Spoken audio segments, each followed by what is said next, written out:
Re-salut les gens. Voilà, voilà. Donc du coup, on est Tarmogif contre Kurako, Snake contre Wishit, qui est un match-up qu'apparemment on a vu juste avant, je sais pas parce que. Et Kurako avait battu MotoG donc. Ok, ok. Et donc, il y a des trucs qui t'avaient marqué là.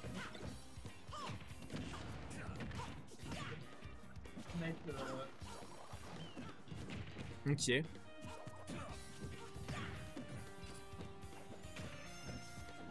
Ah, en vrai, ça me. Comment dire. Sur le papier, je me dis que Snake, c'est peut-être un perso qui va peut-être galérer à garder à distance un Kurako qui va te rush sur la gueule. Je suppose, même si là pour le moment ça a l'air de bien se passer pour Tarmogif qui arrive bien à maintenir Kurako assez loin entre guillemets. Et je me demande si Wi-Fi a des outils spécifiques contre les grenades ou quoi que ce soit, donc on va voir comment ça se passe. Là pour le moment on a une petite respiration profonde qui a été effectuée du côté de Kurako dans l'objectif de mettre des grosses tatanes à Tarmogif. Dommage le nerf qui a connecté sur rien, je m'attendais un petit peu perf, peut-être que... Ah par contre, alors d'un côté j'ai envie de dire très bien joué du côté de Kurako qui a réussi à connecter son nerf avec son upper, mais de l'autre côté j'ai l'impression que Tarmogif a juste relâché son shield trop tôt. Et par contre de son côté on trouve un back air qui scellera la stock du Kurako et on est back à even %. Donc Kurako nous fait le plaisir de jouer le match-up de manière très explosive. C'est assez beau à voir. On met une bonne pression sur le shield de Tarmogif. On trouve ce back air qui l'emmène jusqu'à 46%. Très bonne utilisation du crouch pour éviter la salutation du soleil de Wii-Fit. Ce qui est une utilisation assez rigolote du crouch. En tout cas, on trouve une petite phase. On trouve même une assez grosse phase finalement qui emmènera Wii-Fit jusqu'à 56%. J'ai l'impression qu'il va falloir faire quelque chose du côté de Tarmogif pour contrer les approches au nerf de Kurako. Parce que j'ai l'impression qu'à chaque fois que ce sacripant trouve ses nerfs sur le shield de Tarmogif, eh bien ça connecte ou au moins le perso se fait pas punir. Donc je sais pas si c'est quelque chose qui est relatif à Snake ou quoi que ce soit. En tous les cas, on se fait boxer off stage du côté de Kurako. On se fait renvoyer ses ballons sur la gueule. Ok, on arrive à revenir, on trouve ce grab into le ballon qui ne mène à absolument rien. Et là on est dans une situation qui est très épineuse du côté des deux joueurs. Un up tilt du côté de Snake ça tue, un back air du côté de Wii-Fit ça tue n'importe où du côté du terrain. La salutation du soleil qui envoie Snake certes off stage mais qui ne le tue pas. Et là on est à léger désavantage positionnel du côté de Tarmogif. Ok c'est bon, on retrouve le centre du terrain. Très peu au moment de flottement sur le shield. Ok, on préfère faire la back throw du côté de Tarmogif plutôt que de faire les 50-50 à base de down throw. Ce que je peux comprendre. Mais du côté de Kurako, on arrive à revenir au terrain. Les down tilts qui ne mènent à rien et la dash attack qui tue pas. C'est très très explosif. On se fait avoir par l'explosion de la bombe. Qui ne sera pas tech du côté de Kurako. En même temps, je peux comprendre qu'il soit surpris. Et Tarmogif qui a un très très léger avantage. 182% tout de même.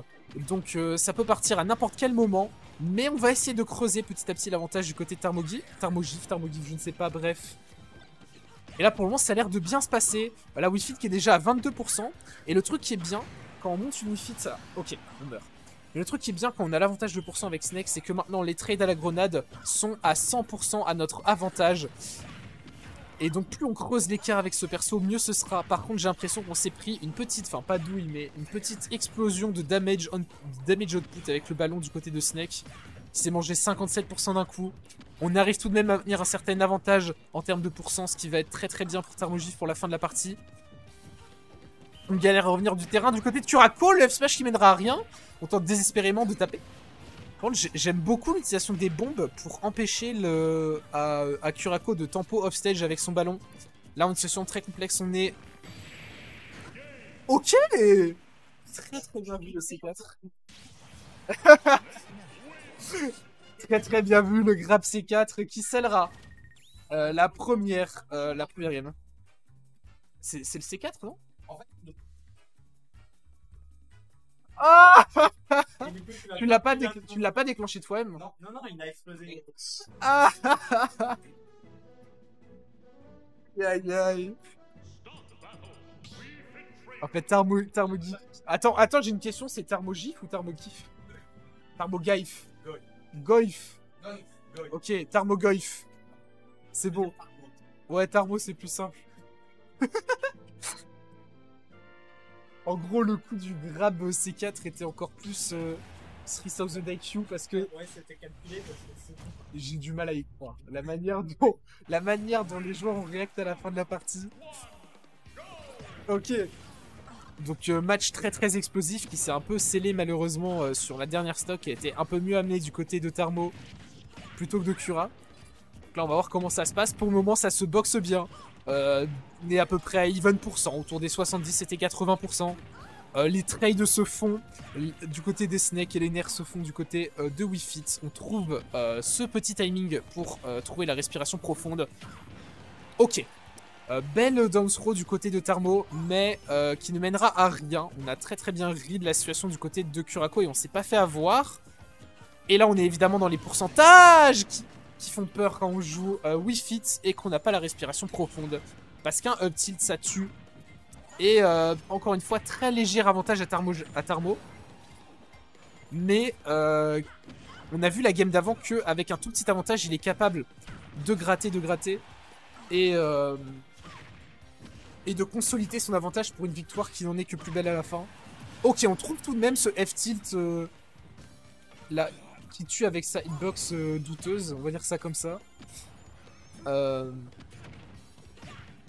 Et on est back to even % du côté de Curako. On trouve cette back throw qui ne mènera à rien à part un avantage positionnel.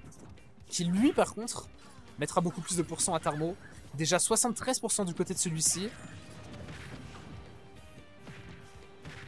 Et voilà, ça se boxe. Même si les bons sont trouvés du côté de Tarmo, comment dire, ça n'empêche pas Curako de toujours foncer. Très rigolote comme scène, qui mènera à un up tilt pour le Snake, qui malheureusement pour Tarmo ne tuera pas Curako. On tente des tricks au ballon, mais ça ne mènera à rien. Et là, on est dans la zone où évidemment n'importe quel coup des deux joueurs peuvent tuer, surtout quand on a le deep breathing. Ok. Là, on va rentrer dans une phase assez dure pour Curako. Dommage, le pair n'est pas trouvé.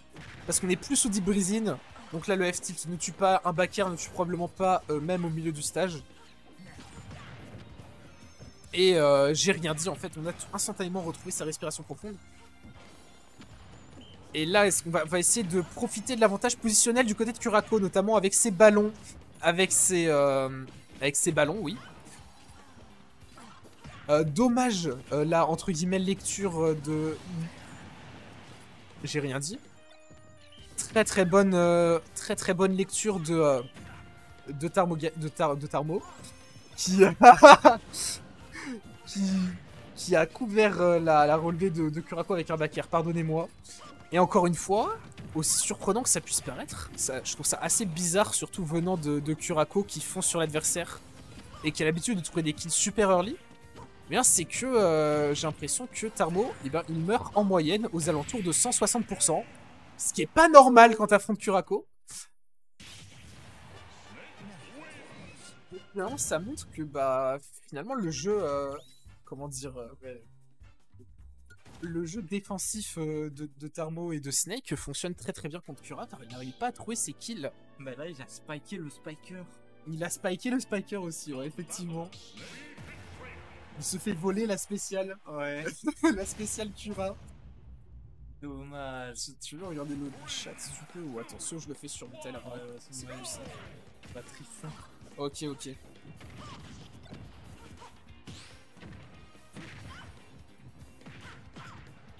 Là, plus maintenant. Autant pour moi, hein.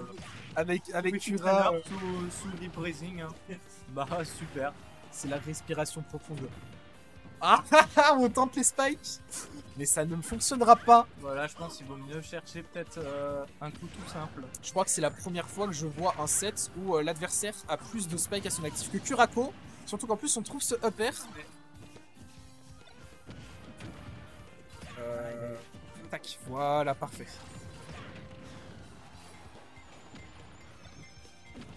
Et donc on tente bah, DF Tilt qui tue finalement en lecture de relevé, très très simple. Pourquoi pas. Et on peut encore espérer du côté de Curako évidemment. Oh, Avantage de pourcent de zinzin, voilà. bon combo, hein. Ah, malheureusement, on était sur Là, ouais. l'invincibilité. Là, on retrouve les phases d'avantage qui sont bien propres à Cura, je trouve. Ouais. Ouah, très très bon backer. Très très bonne attente, ouais. Ouh, attention à ce mix-up. La grenade.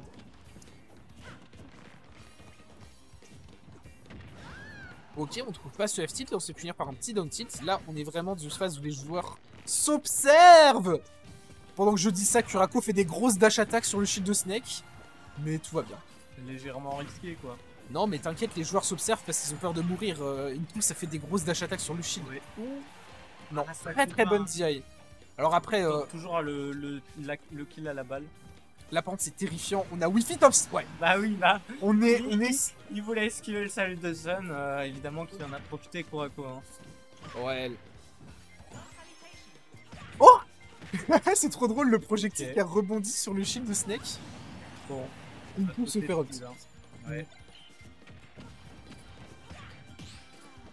C'est très drôle comment un Wi-Fi trainer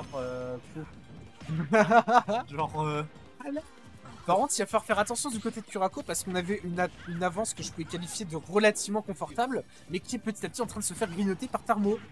Et on est déjà à 80% du côté de Wi-Fi alors qu'on n'a rien vu venir. Et là, tu vois, Ouais. Oh, ça. Ok. le petit qui tue pas. On est encore droit au rêve du côté de Curako. Non. Non. Bah, il a duré 2 secondes. Le rêve de Curako aura duré. Aura duré 2 secondes, c'est ça. Et Tarmogoyf qui s'impose 3-0 autoritairement sur le sol strasbourgeois. Ouais,